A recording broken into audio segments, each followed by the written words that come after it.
Hello, I'm Bob Jeffrey here in New York. Welcome to today's edition of Worldmakers. From film to fashion, tech startups to advertising, this is a city where things get made. And as the song goes, if you can make it here, you can make it anywhere. Today on Worldmakers, we'll meet some of the visionaries making the future happen right now. Today, I'm sitting down with Michael Learmonth, Deputy Managing Editor of Advertising Age. Michael, welcome to Worldmakers. Thank you. Great to have you here. Thanks for having me. So Michael, you have a very interesting background. You intersect with entertainment, technology, obviously advertising. What's your perspective on where the ad industry is now? Honestly, if you thought it moved fast 10 years ago, it moves so much faster today. It seems like every day there's a new platform that our business, the ad business, is trying to sort out, figure out how to use and how to leverage. And it's just a great time to be in the news business and a great time to be covering it. From your vantage point, what do you see as like the biggest trends going on the agency side in terms of what's happening with technology? What we see is agencies and just our readership in general so eager to sort out new platforms as they get to scale. So honestly, we can't publish enough about Pinterest. I mean, who knew? Right. It's just everyone's trying to figure out a strategy around it or decide what it means. And I do think you're right. I think you can't really understand it until you're actually a user. And we saw that with Twitter. Right, and I think one of the things that's interesting about AdAge and the position you have is obviously not just connecting with agencies, but it's also connecting on the client side and almost being a voice for clients in the conversation about what brands need to do. So what do you see as similarities and differences between, say, clients and agencies about where digital is and where it needs to go? I mean, all these new tools have given brands a voice that they've never had before. But, really, they don't really know what to say. And that's where you guys come in. I think you guys are master brand storytellers. And I think regardless of the technology, that ability to tell a story across different technologies is more important today than I think it's ever been. Yeah, when you talk about telling a story, I think the other aspect of it too is where agencies can play a role is just in the area of innovation, meaning going beyond storytelling to how brands themselves can become media properties in terms of how they think about how they participate with their consumers and connect with their consumers. We're at the beginning stages of this, and there are some brands already doing it amazingly well, and obviously some huge gaffes out there that we've witnessed.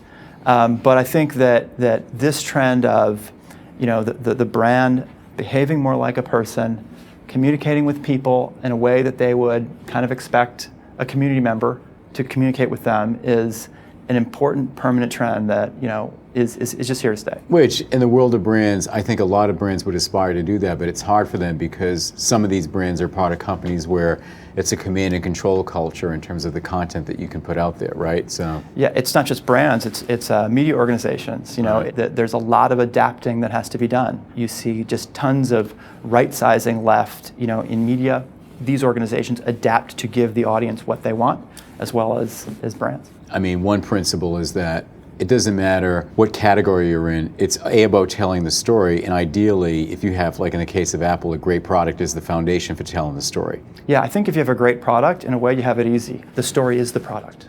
See what you just said is, in my mind, is a very important point because historically it was the product is the story, but when you say the story is the product, that's a very different way to think about what we do in terms of content creation. You look at Red Bull Stratos, they funded a guy to take a balloon into space and break a record, and that created amazing programming. So let's talk about platforms, because you mentioned Pinterest before, but if you're a brand and you're on Facebook, you're on Twitter, I mean, what are some of the lessons you think they need to learn from just brands that have been kind of at the tip of the spear with innovating in these areas? Well, I think there's some core questions. I mean, with Pinterest, we had a piece on AdAge.com, which was very well read, asked the question, as a brand, can you legally even be on Pinterest? Interesting. What is you're pulling images that you do not own. You are obviously a big target for anyone who wants to claim ownership of these things. So I think that brands, there's a lot to sort out just on a fundamental level. How can brands act like people? When was the last time you got a Macy's catalog? Probably never.